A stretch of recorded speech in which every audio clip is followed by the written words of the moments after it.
Télévision, téléphone portable, tablette, les écrans ont envahi nos vies. Nous passons en moyenne 7 heures par jour à les regarder. Entre les journées de travail devant l'ordinateur et les soirées devant une tablette ou la télévision. Difficile de s'en passer, surtout pour regarder Futur Mag. La technologie avance à grande vitesse et de nouveaux écrans toujours plus innovants vont bientôt débarquer dans nos vies. On connaissait déjà les écrans souples et les télé OLED. Voici maintenant des innovations encore plus étonnantes. Un téléphone portable qui projette une image 3D au-dessus de l'écran. Ou encore, un écran qui permet de ressentir des formes sans rien toucher. Et ce sont deux jeunes innovateurs, l'anglais Tom Carter et le français David Fatal, 27 et 34 ans, qui sont à l'origine de ces créations promises à un grand avenir.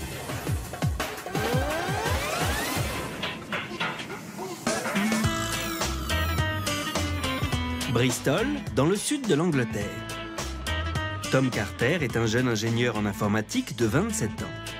Il a inventé une technologie qui permet d'interagir avec les écrans sans même les toucher. Et les applications sont infinies, que ce soit dans le jeu vidéo, dans la cuisine ou dans la voiture.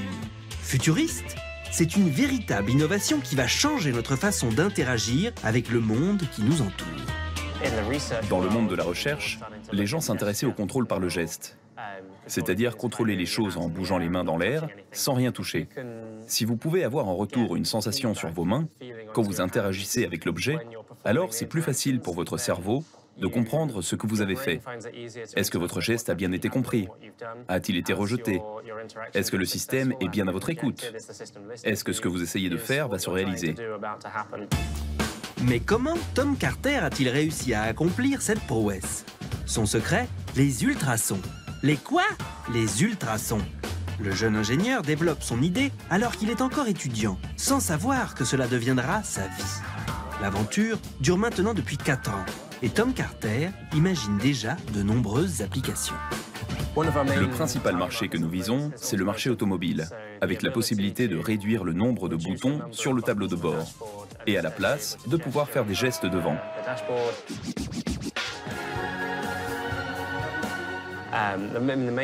Le bénéfice principal, c'est que vous obtenez l'information grâce au toucher.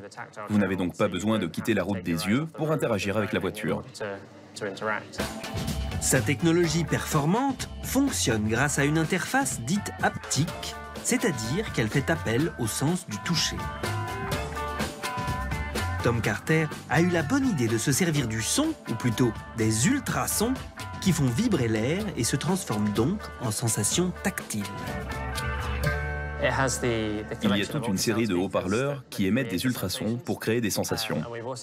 On y a ajouté une caméra infrarouge sur le dessus qui capte les déplacements de la main. Quand l'utilisateur arrive et interagit avec notre système, la caméra enregistre ce que fait la main et transmet ces informations à l'ordinateur. En fonction de ce que vous voulez réaliser, les haut-parleurs vont émettre des ultrasons pour créer une sensation. Récapitulons. L'écran est relié à une interface constituée d'une centaine de mini-haut-parleurs. Ils émettent des ultrasons, des ondes qui sont invisibles et inaudibles pour nous, les hommes. Ces ondes viennent frapper la peau des doigts et créent ainsi des sensations tactiles donnant l'impression de toucher des formes, ce qu'on appelle une perception haptique. Une caméra, couplée à un logiciel, suit les mouvements de la main dans l'air et les retransmet en direct sur l'écran. Pour rendre visible l'invisible, attention, action!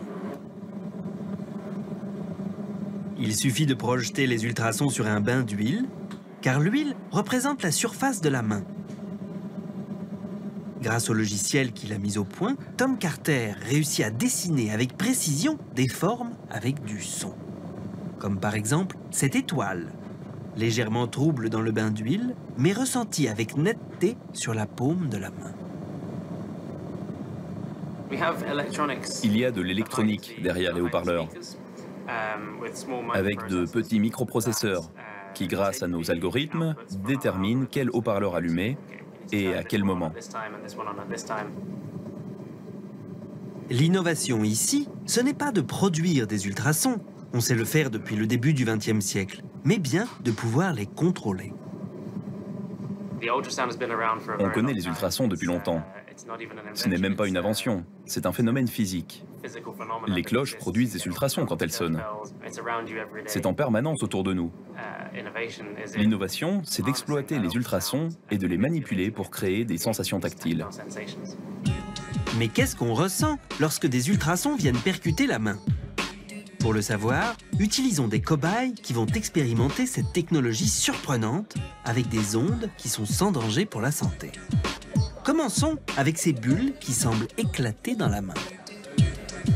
Quand les bulles arrivent, vous avez une sensation de pétillement. C'est totalement inattendu. C'est un peu comme mettre la main dans une bouteille d'eau pétillante. C'est assez drôle.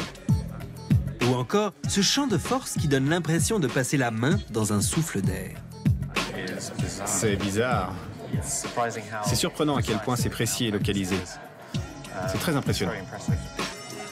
Et pour finir, cette simulation simple de jeu vidéo où la main représente la raquette qui ressent l'impact de la balle. Fantastique. Ça semble très réel, très intuitif, incroyable. Interagir avec quelque chose qui n'est pas là, mais qu'on sent, c'est incroyable. Cette technologie pourrait être une aide précieuse dans un domaine totalement inattendu, l'hygiène. Pour éviter de toucher les surfaces sales, comme par exemple les boutons d'un ascenseur, véritable nid à microbes. Ou encore dans la cuisine, avec les mains pleines de beurre. Ce que nous avons là, c'est la plaque de cuisson du futur. Vous avez une première plaque ici, avec la casserole, avec les boutons de contrôle sur le côté. En mettant votre main au-dessus du tableau de contrôle, vous pouvez sentir les différents feux. Et vous pouvez activer un curseur pour monter ou descendre la température.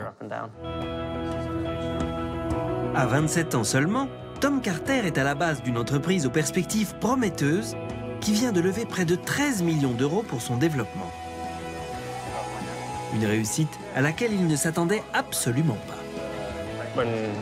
Quand on a commencé à travailler sur ce projet, on ne pensait pas forcément que ça deviendrait une entreprise.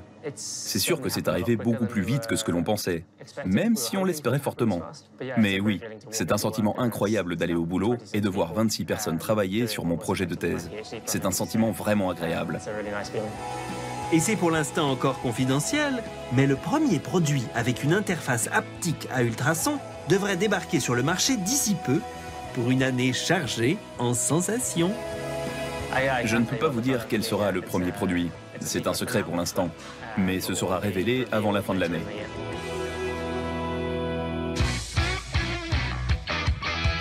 De l'autre côté de l'Atlantique, en Californie, une autre révolution est également en marche. Bientôt, des images qui ressemblent à des hologrammes surgiront de nos téléphones comme un génie sort de sa lampe.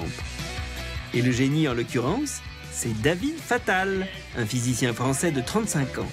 Star des médias, il a reçu le prestigieux prix du MIT comme Mark Zuckerberg avant lui. Quand j'étais petit, je rêvais d'être un physicien comme Einstein. J'avais toujours... je me rappelle aller avec mon père au Palais de la Découverte tous les dimanches. Pour Noël, je demandais des livres de mécanique quantique à mes parents, pas des jouets. Et en fait, voilà, pour moi, les physiciens, c'était mes héros, en fait, les héros de mon enfance. David Fatal a réussi à mettre au point un incroyable écran futuriste qui projette ce qu'on appelle des illusions holographiques. Sans lunettes spécifiques, on a bel et bien l'impression de voir des images en 3 dimensions. Impossible pour notre caméra et votre téléviseur de retransmettre cette illusion. Voilà donc, après trucage, ce que nos yeux verraient si nous avions le portable en main. La 3D, c'est une impression qui est donnée par le cerveau. Okay. C'est le fait que vos 2 yeux voient une image un petit peu différente du monde réel, parce qu'ils sont placés à des endroits différents. Le cerveau arrive à fusionner ces 2 images et créer l'impression de 3D. Explication. Pour voir en 3D sans lunettes, il faut qu'une image arrive dans notre œil droit et que la même image, légèrement décalée dans l'espace, arrive dans notre œil gauche. Le problème, c'est qu'avec ces 2 angles de vue, il n'y a qu'un seul endroit précis où l'on peut percevoir la 3D. L'affichage développé par David Fatal offre lui 64 angles de vue différents sans lunettes spécifiques. Ainsi, où que l'on soit dans cette zone, on peut donc bouger et garder la sensation de 3D. Et pour réaliser ce pari fou, il a travaillé sur le contrôle de la lumière. Un écran de portable est composé de 2 couches. La première, qui contient les pixels, et la deuxième, qui contient un système de rétroéclairage illuminé par des diodes. En fait, ce qu'on fait, c'est qu'on remplace uniquement le système de rétroéclairage. Normalement, le système de rétroéclairage émet de la lumière de façon complètement chaotique dans toutes les différentes directions de l'espace. Dans notre cas, en fait, on remplace donc ce système de rétroéclairage par un système qui est capable d'émettre des rayons de lumière depuis des points très précis dans des directions très précises de l'espace. On arrive en fait à projeter des rayons lumineux et à moduler l'intensité de ces rayons lumineux indépendamment, donc dans différentes directions de l'espace. Ce qui fait que quand on regarde l'écran, votre œil droit et votre œil gauche va voir en fait une image différente, ce qui crée l'impression de profondeur. Et c'est ainsi que vous semblez voir le dinosaure sortir de l'écran. Les illusions holographiques de David Fatal, si elles y ressemblent, ne sont pas pour autant des hologrammes, puisque c'est notre cerveau qui les interprète. Alors quelle différence avec le véritable hologramme, comme celui de la princesse Leia dans Star Wars? Pour le savoir, direction Besançon, où sont conservés des hologrammes parmi les plus grands du monde. Maxime Jacot, docteur en optique, nous explique le principe des hologrammes utilisant des lasers. Des hologrammes inventés il y a 60 ans. Et ça n'a rien à voir avec l'écran de David Fatal. Pour réaliser un hologramme, il suffit d'avoir un laser de façon à illuminer une plaque holographique qui est de ce type-là avec du sel d'argent dessus, photosensible à la lumière. Et ensuite, il va s'agir d'illuminer d'une part l'objet holographié et d'avoir une autre partie du faisceau laser qui va directement éclairer la plaque holographique. Le logo d'Arte a été enlevé. Et c'est bien uniquement son hologramme qui apparaît sur la plaque holographique. Un hologramme, c'est une image qui existe vraiment physiquement en 3D, faite à partir d'un laser. Alors que dans la technologie de David Fatal, c'est le cerveau qui crée la 3D. Pour observer un hologramme sur une plaque en verre, pas besoin de lunettes. Il faut juste éclairer de nouveau la plaque avec un laser. Si on éteint le laser qui est sur ma droite, je ne vais être que tout seul dans mon environnement où il n'y a pas du tout de salon et ainsi de suite. Donc ce n'est que l'effet de la lumière qui va être rallumée là, qui va faire apparaître l'image qui va être produite par la plaque holographique qui est face à moi. Alors pourquoi ne pas appliquer cette technologie aux écrans de portable ? On ne peut pas intégrer une technologie holographique sur un écran de portable de façon complètement fidèle comme on le voit derrière moi, tout simplement parce que la résolution, les éléments qui constituent l'hologramme, les plus petits éléments, ce qu'on va appeler les sels d'argent, ont des dimensions 1000 fois plus petites qu'un pixel d'un écran de portable. Donc le résultat sera un hologramme de faction très grossière. On ne peut donc pas faire jaillir un vrai hologramme d'un portable. David Fatal a, lui, trouvé une autre solution très performante visuellement. Les applications sont multiples. Visioconférence, jeux en ligne, commerce électronique ou architecture. Nos 2 inventeurs pourraient même un jour croiser leurs technologies. Effectivement, il y a des technologies qu'on appelle les technologies d'optique haptique, qui utilisent en fait des ultrasons. Et ça donc couplé avec notre système de réalité holographique, permettra en fait de matérialiser littéralement le monde du numérique dans le monde réel. Et ça permettra de toucher des hologrammes. En attendant le mariage des 2 technologies, le premier écran holographique sera disponible dès l'année prochaine. Et comme la télécouleur a remplacé le noir et blanc, nos 2 innovateurs espèrent bien que leurs écrans connaîtront le même succès. Sur notre site internet arte.tv/futurmag, la révolution technologique continue. Des écrans de plus en plus fous s'apprêtent à arriver sur le marché et promettent de nouvelles expériences, comme cet écran qui se déroule à l'envi ou ce téléphone qui s'enroule autour du poignet. Dans le train, cette fenêtre tactile devrait permettre de rendre les voyages moins monotones, alors que le futur tient peut-être dans ce bracelet et son écran dématérialisé.